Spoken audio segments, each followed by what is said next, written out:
What is going on, Jets fans? It's your boy DT back with another video today. Some breaking news as it pertains to the Jets starting quarterback in week 8. All week long, we have been playing the mystery game with head coach Aaron Glenn versus the media. The saga continues. He was not revealing who the quarterback was going to be between Justin Fields or Tyrod Taylor after owner Woody Johnson had some pretty inflammatory comments to say about Justin Fields in his starts so far this season. Tyrod Taylor does end up on the injury report earlier in the week. Then Aaron Glenn is asked more questions, obviously, about this quarterback situation. And he says, I know who the quarterback is. I'm not telling you on purpose. Continues to double, triple, quadruple down that he knows and is not telling us. Then the media goes to the players to try to get an answer.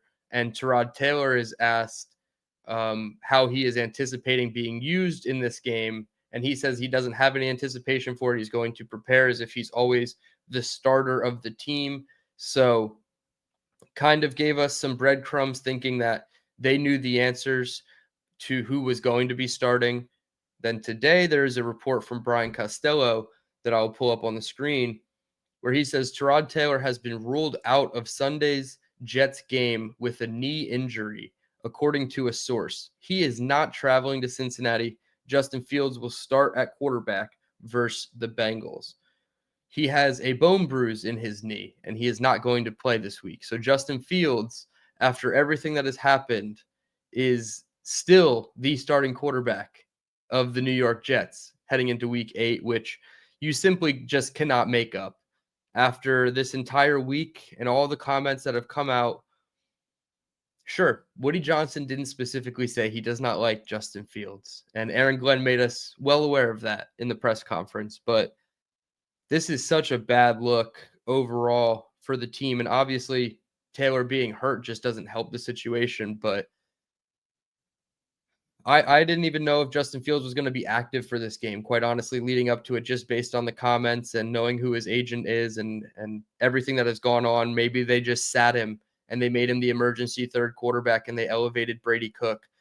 Now it looks like they're going to elevate Brady Cook, but it's going to be to play behind Justin Fields. And if they pulled him in 2 quarters of last week's game against the Carolina Panthers, what's happening this week? Are they going to pull him after a couple drives, after 1 quarter, at halftime again? What are they going to do with Justin Fields? How short is the leash if Brady Cook is the backup? Obviously, when Tyrod Taylor is your backup, maybe you have a little bit more confidence in a veteran over a rookie undrafted free agent, but I still think you have to pull the card of switching quarterbacks if Justin Fields is struggling again. It feels like after 2 or 3 offensive drives, maybe 4 offensive drives, you can really just tell that Justin Fields doesn't have it in the last 2 games specifically. So if those signs start showing up again in week 8 against the Bengals, against a defense that you should technically be able to take advantage of on paper, if those signs start showing up again for Justin Fields,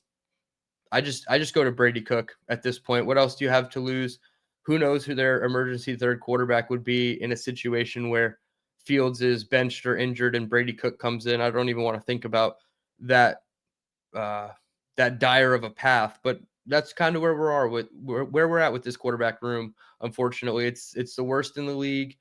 Tyrod Taylor's probably the best of the bunch, and he's not even going to be available. So now you're down to a gun-shy Justin Fields and Brady Cook, who's never taken an NFL snap in the regular season. And yeah, he's had a really good ascension through rookie OTAs where, guys like Robbie Sabo said it doesn't even look like he belongs in the NFL, to kind of turning around in the preseason and camp and showing some things that allowed the team to want to keep him over a guy like Adrian Martinez, who is on a practice squad, I believe, currently. So neither one is doing anything of substance in the NFL, but they chose Brady Cook over Adrian Martinez. So maybe they have more confidence that Brady Cook being the backup, they can run a functional offense with timing and rhythm. Seemed to be the case in preseason with Brady Cook, not a ton, but again, we're in kind of dire straits with this quarterback room, and it's not looking great with Taylor out, a bone bruise in his knee. That's not necessarily a great thing. The only positive thing I can say about it is we have a bye week next week. So he has 2+ weeks to recover before they play Cleveland. If he is going to be the starter in Cleveland, we'll see what happens in this game, obviously. So breaking news as it is pertaining to the quarterback, not breaking news in a positive way whatsoever. I felt like a lot of the fan base, myself included, a lot of the media was already up to the, assumption that it was going to be Tyrod Taylor's gig. And then the injury really derailed things for him, obviously. And now he's not even making the trip with the team. So Justin Fields gets the start. Tyrod Taylor is out heading into week 8. In some positive roster news, I will say the Jets did sign Brandon Smith to their 53-man roster. I saw a tweet just as I hit record. So I forget who on the beat reported that, but they did sign Brandon Smith to the 53. So that is the positive that I will leave it on, is Brandon Smith is now officially a Jet, no longer just on the practice squad. So he will hopefully get some run after we saw Allen Lazard drop that flea flicker. I was very, very over the Lazard experience for the 6th time over, it feels like, since he's become a Jet. So Brandon Smith is up, and we'll end it on that one. Hit the like button on your way out. Subscribe if you're new. We're on the road to 2K. I certainly appreciate it. DT signing off. Let's go Jets.